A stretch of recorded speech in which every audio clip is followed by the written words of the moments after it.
Difference of set किसे कहेंगे? Difference of set में आप या तो दो सेट्स को सब्ट्रैक्ट करेंगे, a माइनस बी या b माइनस ए, इस तरीके से, या आप कॉम्प्लीमेंट करेंगे इस तरीके से और u में से हम a को माइनस करेंगे, और या तो आप इस तरीके से a symmetric difference of b। अब यहाँ पर इसको या तो आप ये कंडीशन या तो या ऑपरेशन आप इसको यहाँ पर पढ़ेंगे। तो कुछ तीन किस्म के यहाँ पर आप डिफरेंस ऑफ सेट में जो है डिफरेंस जो है पढ़ेंगे। सबसे पहले हम लोग माइनस कर लेते हैं ए और बी का। अगर आपके पास सेट दिए हुए हैं, यहाँ ए सेट दिया हुआ है कुछ इस तरीके से कि 1 2 3, और यहाँ पर एक सेट इस तरीके से दिया है आपको कि 3।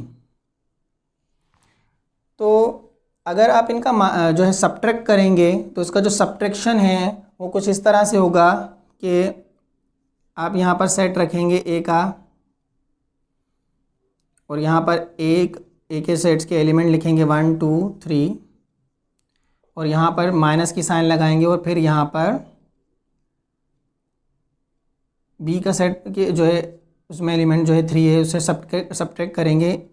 तो हम यहाँ पर 3 3 यहाँ सब्ट्रैक्ट हो जाएगा। तो यहाँ पर जो एलिमेंट जो बचे हैं हमारे पास वो बचे हैं 1 और 2। तो ये तो था इसका ए और बी का सब्ट्रैक्शन। और आप एक चीज़ जहन में रखिएगा यहाँ पर कि कभी भी अगर एलिमेंट यहाँ पर जो है बच रहे हों तो ही आप यहाँ लिखेंगे। कभी भी अगर यहाँ पर एलिमेंट जो है आपके जो है रिमेन रह जाएं, बच जाएं, तो वो आप यहाँ नहीं लिख सकते, क्योंकि इसकी वजह दरअसल ये है कि ये ऑलरेडी जो सेट है माइनस में है। तो आप जानते हैं कि जो माइनस में जो वैल्यू होती है हम वहाँ से कोई भी वैल्यू जो है नीचे नहीं लिखते हैं। ये चीज़ आप जहन में रखिएगा। फिर आप आ जाइए यहाँ पर ए कॉम्प्लीमेंट पर। ए कॉम्प्लीमेंट को या तो आप ए डैश से रिप्रेजेंट करते हैं या ए सी से रिप्रेजेंट करते हैं। तो यहाँ पर आप याद रखिएगा, अगर एक सेट है जो जिसमें यूनिवर्सल सेट है उसमें मौजूद एलिमेंट है 1 2 3 4 5, और अगर उसमें से ए को जो है माइनस कर लें, जो ए के सेट में एलिमेंट है 1 2 3, तो जब आप 1 2 और 3 को जब हम माइनस कर लेंगे तो यहाँ पर जो सेट्स में एलिमेंट बच रहे हैं वो हैं 4 5। तो ये है आपका ए कॉम्प्लीमेंट। इसी तरीके से अगर आपसे सिमेट्रिक डिफरेंस जो है करवाया जाए कि सिमेट्रिक डिफरेंस मालूम कीजिए, तो यहाँ पर ए का सेट लिखेंगे आप 1 2 3, और यहाँ पर सिमेट्रिक डिफरेंस की साइन लगाएंगे, और यहाँ पर ये 3 जो है ये बी का सेट। तो अब ज़रा आप यहाँ ध्यान दीजिएगा कि 3 3 यहाँ से जो माइनस हुआ था पहले वही 3 हम लोग यहाँ पर लिखेंगे कि जो वैल्यू हमारी माइनस हुई है वही हम लोग यहाँ पर सिमेट्रिक डिफरेंस में लिखेंगे। तो ये तो था डिफरेंस। अब हम जो है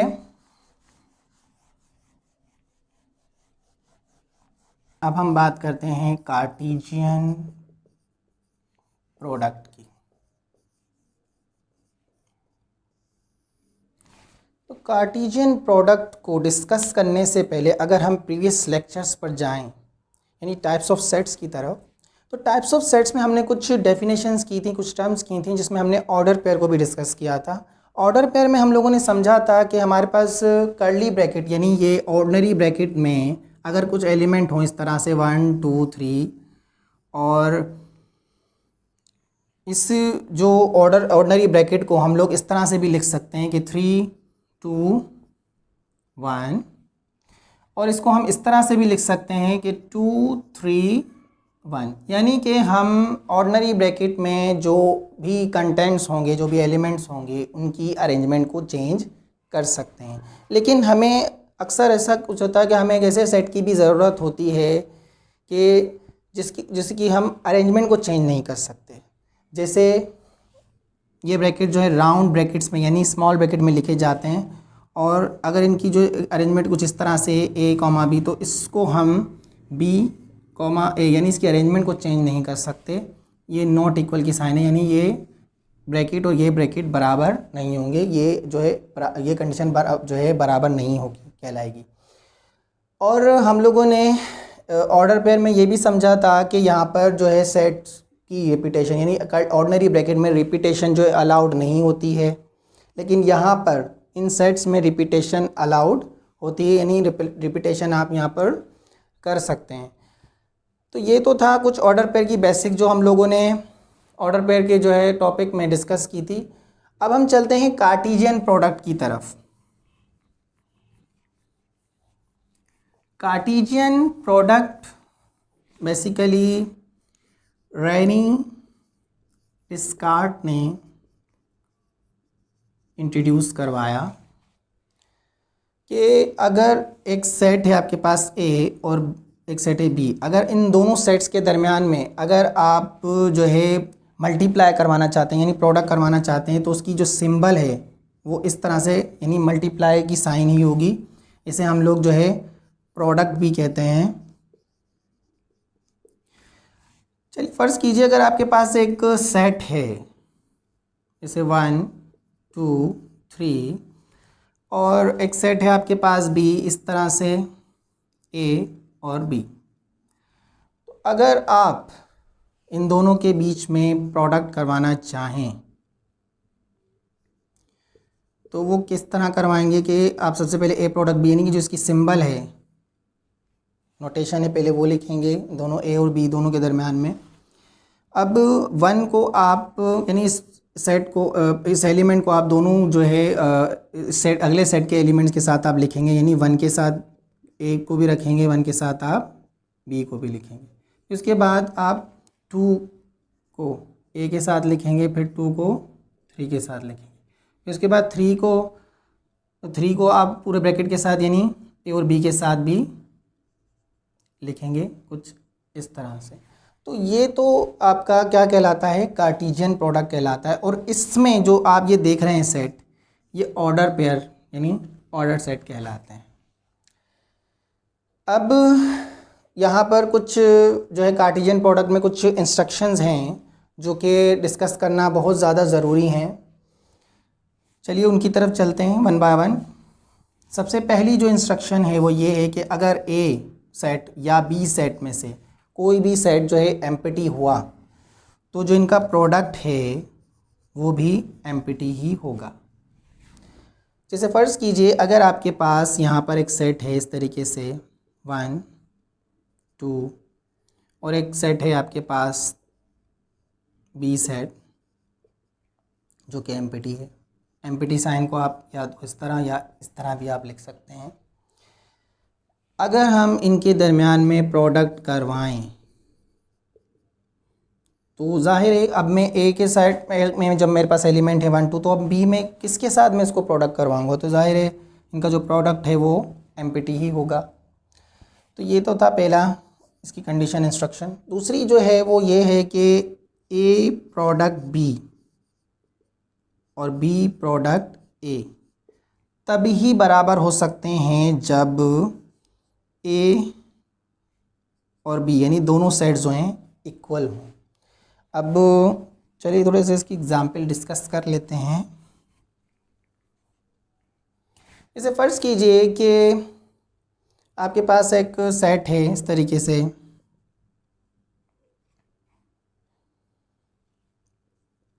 1 2 और एक सेट इस तरीके से है कि इसी में एलिमेंट आपके जो मौजूद हों सेम जो ए और बी में एलिमेंट मौजूद हैं, इनका जब आप प्रोडक्ट करवाएंगे तो 1 को आप पहले 1 2 के साथ रखेंगे,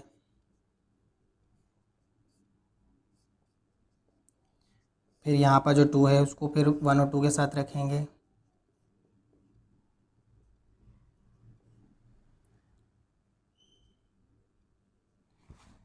तो ये इनका प्रोडक्ट है।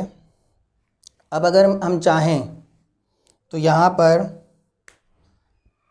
एलिमेंट अगर हम चेंज कर भी लें, यानी बी प्रोडक्ट है यहाँ पर हम लिख लें, और इनको जो बी प्रोडक्ट है यानी इस तरह से हम लोग करें, इन दोनों का कार्टेशियन प्रोडक्ट करवाएं, तो आप ज़रा ध्यान देंगे कि बिल्कुल ए प्रोडक्ट बी की तरह ही होगा। यानी ए और बी जो है अगर सेम हुए तो ए प्रोडक्ट बी और बी प्रोडक्ट ए बराबर हो जाएंगे। लेकिन अगर इनके एलिमेंट कुछ इस तरह से हुए, यानी कि 1 2 3 और ये बी के एलिमेंट ए बी, तो अगर आप इनका जो प्रोडक्ट ए बी आपने ये करवाया है,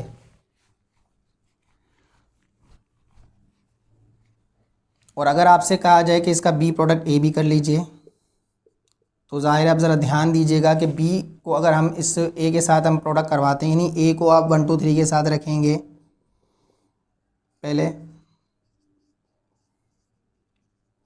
फिर आप बी को जो है 1 2 3 के साथ रखेंगे,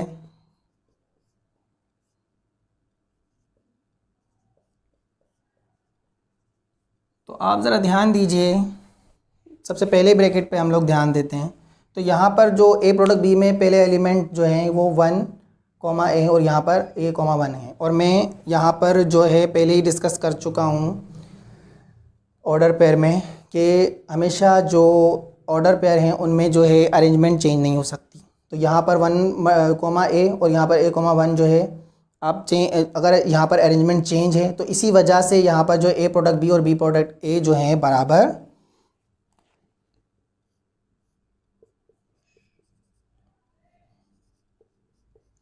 इस तरह से ये बराबर नहीं होंगे, ये नॉट इक्वल की साइन है, यानी ये दोनों कंडीशन बराबर नहीं है। चलिए अब हम चलते हैं इसकी तीसरी इंस्ट्रक्शंस की तरफ। तीसरी इंस्ट्रक्शन में फ़र्ज़ कीजिए अगर आपके पास एक सेट है ए और उसमें अंदर जो एलिमेंट मौजूद हैं वो हैं एम, और एक सेट बी है उसके अंदर जो एलिमेंट मौजूद हैं, एलिमेंट की तादाद वो है एन। तो अगर आप इन दोनों का प्रोडक्ट करें तो एम एन आएगा। तो यहाँ पर ये कुछ बात आपके समझ में शायद ना आ रही हो, चलिए यहाँ पर एग्ज़ाम्पल से कर लेते हैं। चलिए इसी की एग्ज़ाम्पल ले लेते हैं कि जैसे अगर आपके पास ए सेट थे, ए सेट में एलिमेंट कितने हैं मौजूद हैं यहाँ 3, और एक सेट बी है, बी सेट में एलिमेंट कितने मौजूद हैं यहाँ पर 2। तो अगर आप इन दोनों को मल्टीप्लाई करते हैं 3 2, तो यहाँ पर आता है 6। इसका मतलब ये है कि जब आप ए प्रोडक्ट बी यानी दोनों का जब कार्टेशियन दोनों सेट्स का जब आप कार्टेशियन प्रोडक्ट करवाएंगे तो यहाँ पर जो ऑर्डर पेयर बनेंगे वो 6 ही बनेंगे। जैसे यहाँ पर हम लोगों ने ए प्रोडक्ट बी के जो कार्टेशियन प्रोडक्ट करवाया है ए और बी सेट का, तो उसमें जब आपके ऑर्डर पेयर बने हैं वो 6 ही बने। जैसे आप गिन सकते हैं यहाँ पे 1 2 3 4 5 और 6। इसी तरीके से और क्वेश्चंस आप जो है घर में ट्राई कीजिएगा और मुझे ज़रूर इन्फॉर्म कीजिएगा। अगले लेक्चर में आपसे फिर मुलाकात होती है, जब तक के लिए अल्लाह हाफ़िज़।